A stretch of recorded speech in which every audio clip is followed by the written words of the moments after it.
Hello, Jenny Hall here for Honey Bee Stamps. Today I have a double stencil technique to share with you. I'm using the Birds of Paradise stamps and dies together with Tropical Tweets stamps and dies. These two sets go together very nicely as they also have dies that cut out the sentiments. That is perfect. I'm going to be using two stencils today. One is an oval spotlight stencil and the other is a stained glass stencil. Now the stained glass is a pattern and the oval just isolates a certain area of the card. Together, these will create a really unique look. I'm stamping some of the bird images from Birds of Paradise onto a piece of Bristol paper, and I'm using VersaFine Onyx Black ink, and I have used some clear embossing powder over that ink. That'll seal in and make my images shiny on the black stamped lines. Here's my technique for using the Zig Clean Color Real Brush markers. I first like to add the darkest color down into the shadow or the base of the particular area of the image that I'm coloring. Say, for example, this leaf. And then I'll take the lighter color and work from the opposite outside edge and bring the color in towards the darker color to where it'll mix together where it meets. Using the two different pens together blends beautifully. If you are color challenged or don't have a lot of confidence in your coloring, this method may be just what you're looking for. So use that darker color first in at the contour of the image, and then use that lighter color to come from first the outside part in order to keep the lighter color intact, and then get towards that darker color and watch them just mix on the paper. Sometimes I use the brush to run back and forth where the two colors meet, and that helps very easily.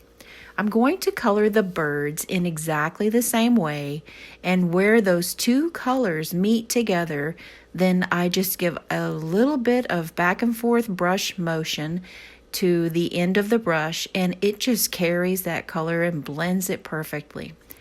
In the areas that I want to remain the very lightest, then I'll use the number 999 of the Zig brushes, and that is a clear, colorless blender pen.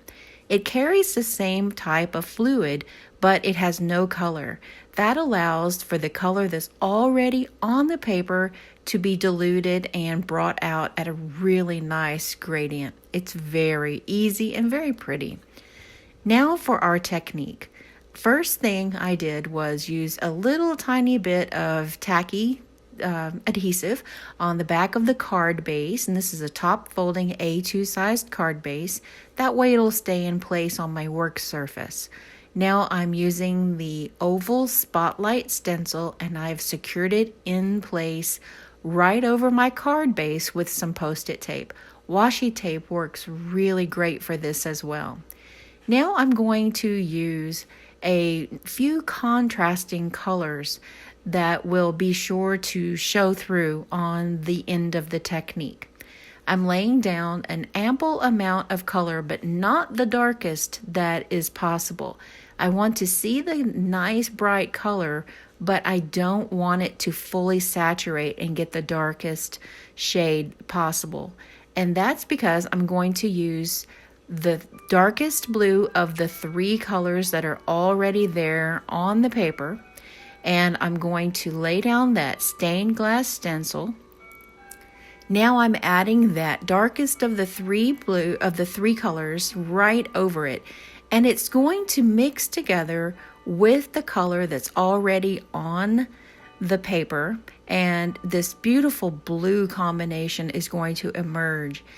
The cracked pistachio is one of my favorite Distress Oxide colors, and it blends beautifully with the salty ocean that is going on top of it. Now I'm using a light hand, and that is going to bring everything just a shade darker. Not as dark as it'll go, but just a shade darker. If you need to, then pick up the corner of your stencil and make sure that you're making enough of an impact on the color. Now, to keep everything just in that location, I've diluted some white acrylic paint and added some splatters. Some of it got underneath that top stencil, so I'm just going to dry it up a little bit. We'll cover that area of smudge with our images. Peeling back the reveal, I love the reveal from using stencils. It is so much fun. I'm going to add the 2 flamingo birds. One on the right is added with dimension using foam adhesive, and the one on the left is staggered just a little bit higher and adhered down with liquid glue. And that's because I want to create the illusion of depth. Now I'm going to adhere some of the images that I colored to go right over the bottom feet of that bird, and that's also going to make that bird appear as if it's further in the background. My sentiment is coming from the coordinating stamp set, and I'm going to stamp it on a scrap of black paper. I've treated it with the anti-static powder tool, and I'll be using some white embossing powder. This says, "We flamingo together," and that's just so cute. There is a coordinating die that cuts out the words all in one strip, and that is so convenient. That's one of the things I love the most about Honeybee, is they really put so much thought into what it's going to be like to put together a project using these supplies. I love them. Here are the Sunlight Confetti Mix flat sequins, and these have just the right sparkle to where they pick up the blues and greens, and they go along with the pinks as well. This was a very fun project to create. I love this double stencil technique, and I hope to see that you will try it. Visit Honeybee Stamps on our YouTube channel. Hit the bell to subscribe and be notified every time we have a new video upload. Thanks for watching.